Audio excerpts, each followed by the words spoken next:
Polisi mengungkapkan bahwa kereta api jarak jauh Argo Bromo anggrek melaju dengan kecepatan sekitar 110 km per jam saat insiden yang melibatkan kereta rel listrik atau KRL di Stasiun Bekasi Timur, Selasa 28 April tahun 2026. Kepala Seksi Kumpul, Olah, dan Kaji Data Kecelakaan Lalu Lintas Korlantas Polri, Kompol Sandi Widiano, menjelaskan bahwa peristiwa bermula dari korsleting listrik pada sebuah mobil taksi online listrik di perlintasan sebidang tidak resmi. Mobil tersebut kemudian tertabrak KRL yang melintas dari arah Cikarang menuju Jakarta, sehingga menyebabkan gangguan pada perjalanan kereta lainnya. Insiden ini mengakibatkan kerugian material, serta keterlambatan sejumlah perjalanan KRL karena proses evakuasi di lokasi kejadian. Waduh.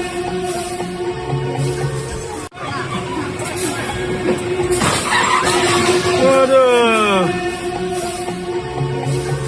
Waduh, depan rumah. Ya ampun.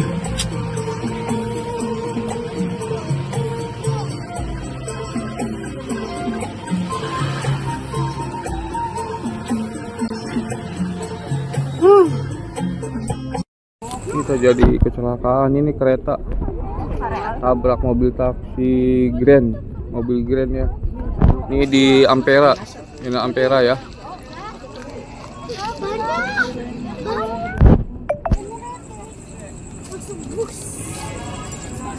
Ini ya, ini dekat stasiun Bekasi Timur ya. Ini Ampera ini ya, Ampera. Iya ini Ampera ini ya. Valid hari ini ya, terjadi barusan nih ya.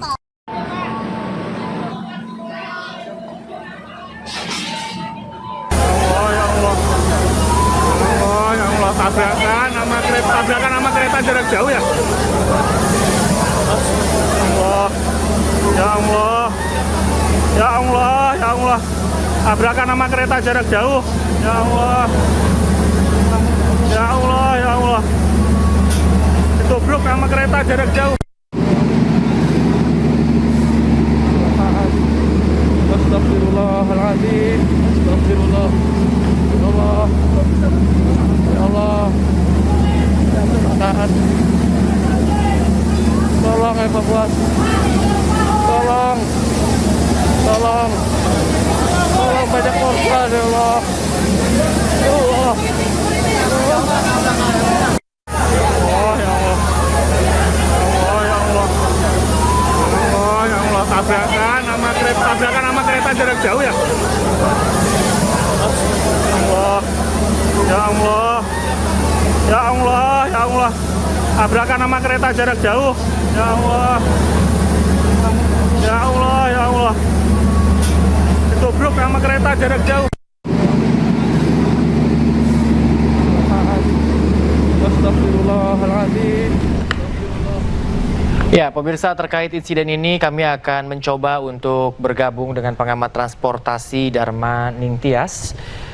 Selamat malam, Pak Dharma Ningtyas. Selamat malam Pak Dharma. Anda bergabung dengan kami Pak Dharma di iNews. Selamat malam Pak Dharma. Anda mendengar kami?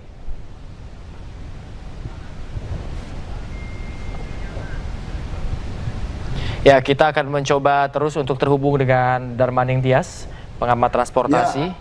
Ya, Pak Dharma sudah bergabung bersama kami. Saya Bayu Pradana, kita sedang live dalam breaking news di iNews TV, Pak Dharma. Ya, Pak Dharma, baru saja terjadi insiden kedua kereta dan satu taksi. Bagaimana Anda melihat ini, Pak Dharma? Sebenarnya apa yang terjadi? Ya, jujur saya agak sedih karena ini untuk KAI dalam bulan ini terjadi dua kecelakaan. Tanggal 7 lalu itu di daerah Brebes sana ada kereta anjlok, dan kali ini adalah tabrakan. Ini merupakan peristiwa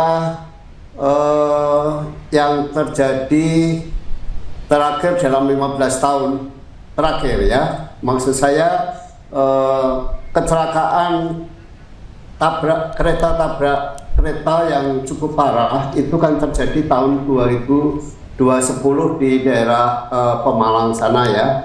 Dan kita lama tidak mendengar, tapi kali ini mendengar kembali, dan tentu ini merupakan satu keprihatinan bagi kita semua. Nah, menurut saya ini tampaknya ada sesuatu yang perlu dikoreksi di KAI, karena dalam 2 bulan terakhir ini dalam 1 bulan terakhir ada 2 kali kecelakaan. Jadi saya tidak tahu di mana persoalannya, tetapi apa yang terjadi di lapangan itu biasanya sumbernya bukan di lapangan, tetapi mungkin di sistem yang lebih atas gitu. Karena itu saya kira perlu ada evaluasi atau audit soal kultur keselamatan atau safety culture di PT KAI itu sendiri gitu ya. Meskipun ini melibatkan antara KCI dengan kereta jarak jauh, tetapi kan induknya tetap satu KAI gitu. Nah, ini saya kira yang perlu ditinjau kembali gitu, apa yang sedang terjadi di KAI sekarang. Karena saya selalu mengatakan kalau transportasi itu kecelakaan di sektor transportasi itu sebetulnya yang di lapangan itu adalah cermin dari kondisi yang ada di balik layar sana, artinya di manajemen gitu. Jadi apa yang terjadi di lapangan itu sebetulnya adalah cermin dari apa yang terjadi di tingkat manajemen. Nah, karena itu saya kira mungkin yang perlu dilihat adalah soal manajerial di PT KAI secara keseluruhan. Apakah itu PSO-nya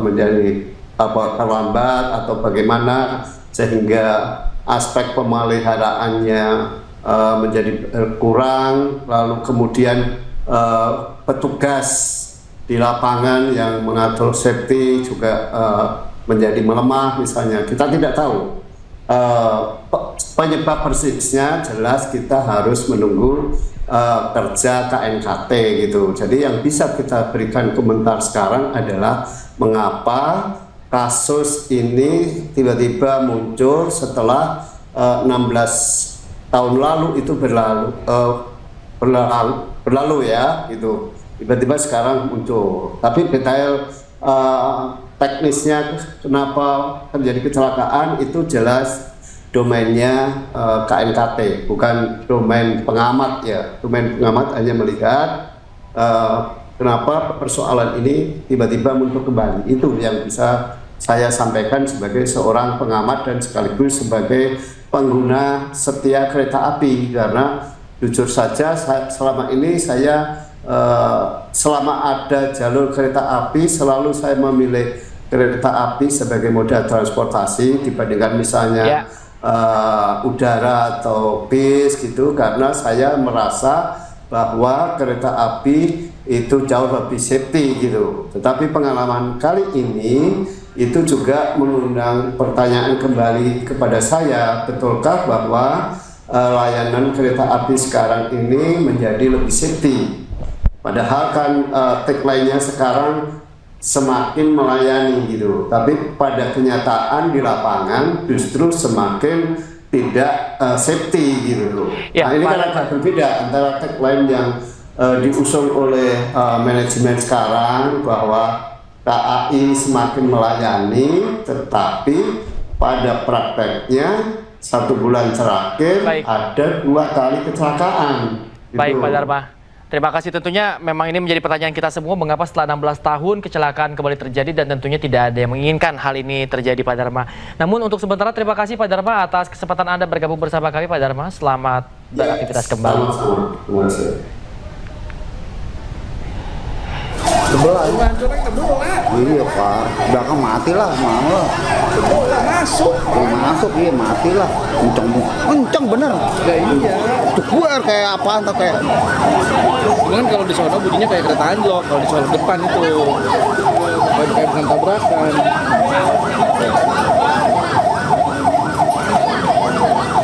Ini Karena depan ada tabrakan ditahan.